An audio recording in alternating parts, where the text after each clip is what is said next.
नमस्कार, बहुत स्वागत है आपका। देख रहे हैं आज का ज्योतिष राहट के। जुड़ गया मैं आपके साथ, आपका इष्टो फ्रेंड संतोषी। 5 ऐसे लक्षण जो शरीर देख करके आपको बता देंगे कि आपके ऊपर पितृ ऋण है या पितृ प्रकोप है। 5 ऐसे लक्षण जो सिर्फ शरीर देख करके आपको अंदाज़ा लग जाएगा कि आप किस प्रकार के झंझावात से जूझ रहे हैं। आपको जन्मांक दिखाने की आवश्यकता नहीं है। 5 लक्षण हम आपको बताएंगे जो पितृ ऋण और पितृ प्रकोप को डिफ्रेंशिएट करता है, अलग करता है। ऋण और प्रकोप को अलग करता है। ये 5 लक्षण हैं जिस पर हम तत्काल रूप से प्रभाव देंगे, तत्काल रूप से। समझने की आवश्यकता है। हमें अंदाज़ा नहीं होता, हम नीलम माणिक्य और पुखराज के चक्कर में आ जाते हैं और अंदाज़ा ही नहीं, ये तो विषय वस्तु ही दूसरा है। तो प्रश्न उठता है कि हम चक्कर में कैसे आए। अब महाराज जी के पास 10 लाख रुपए का पत्थर पड़ा है तो महाराज जी उसी को बेचेंगे। महाराज जी को कर्मकांड नहीं आता या नहीं करते तो महाराज जी पत्थर न बेचेंगे। हम पत्थर नहीं बेचते, हम कर्मकांड भी नहीं करते, लेकिन कुछ विषय वस्तु है जो कर्मकांड से ही शांत होता है। और सही मामले में देखा जाए तो मंत्र के अधीन ही तो देवता है, और देवता अर्थात ग्रह, देवता अर्थात ग्रह ही तो हुए। शनि देव ही तो हैं, सूर्य देव ही तो हैं, मंगल देव ही तो हैं, गुरु देव ही तो हैं।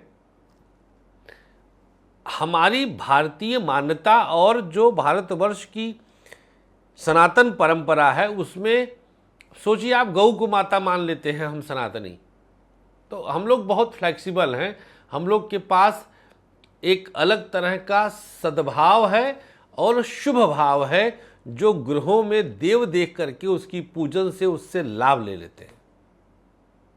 आइए हम लक्षणों की चर्चा कर लेते हैं। सबसे पहला लक्षण आपके शरीर से कि आप पर पितृ प्रकोप है, ऋण नहीं। जो बताएंगे हम प्रकोप बताएंगे, जो उसके अलावा है वो ऋण है। ऋण शांत रहता है, प्रकोप उग्र रहता है। पितृ प्रकोप में हमारे पितर प्रेतात्मा के रूप में हमें प्रताड़ित भी कर जाते हैं, और ऋण में प्रताड़ना नहीं होती। ऋण तो बस ऋण है, एक शांत है, एक उग्र है, तो प्रकोप आ जाता है। अगर आपके हाथ में, दाहिने या बाएं हाथ में, आपकी सूर्य उंगली अर्थात अनामिका उंगली खंडित है, कटी है, चोटिल है, टूटी हुई है, कुछ भी हो, खंडित है सूर्य उंगली, तो आपके ऊपर पितृ प्रकोप है। अगर आपके घर में कोई भी या आप, ये है पहचान नंबर 2, कोई भी या आप अगर आपके घर में मस्तिष्क से हल्का है, मतलब पागल टाइप का है, मेंटली रिटार्टेड है, रिहैब भेजना पड़ा हो, तो आपके ऊपर पितृ प्रकोप है। ऋण नहीं है, प्रकोप है। नंबर 3, अगर आपके घर में बहू या आपकी पत्नी बार बार गर्भपात की शिकार होती हैं, प्रेगनेंसी नहीं रुकती, बार बार गर्भपात होता है या करना पड़ता है या होने लग जाता है, तो आपके ऊपर पितृ प्रकोप है। ये 3 हो गया, पितरों की रुष्टता है। 3 हो गया। कौन कौन से हुए?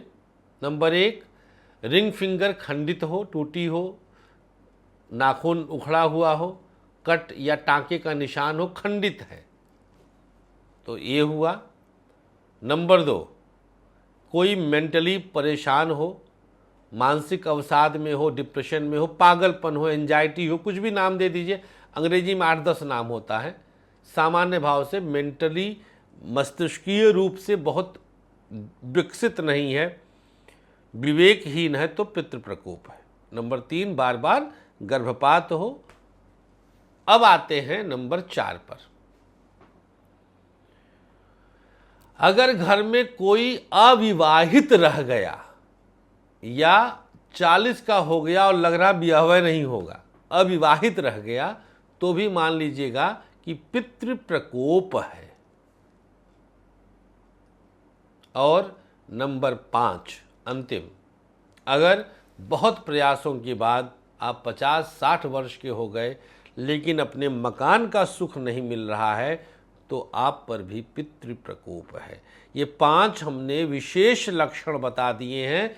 बाकी तो पितृ ऋण वाले होते हैं, वो विषय अलग है। लेकिन पितृ प्रकोप अगर है तो यकीन मानिए, आप कार्यक्रम देख रहे हैं और फिर भी आप अगर इसकी शांति के लिए विचार नहीं करते हैं तो भगवान मालिक है। बहुत बहुत शुक्रिया, आपका धन्यवाद। आपके पास अभी 18 तक का समय है, विलंब मत करिएगा, जल्दी से इसके शांति की व्यवस्था करिएगा। 9910291850 पर तुरंत व्हाट्सएप करें और तुरंत पितृ प्रकोप शांति के निमित्त बात कर लीजिएगा। धन्यवाद, नमस्कार।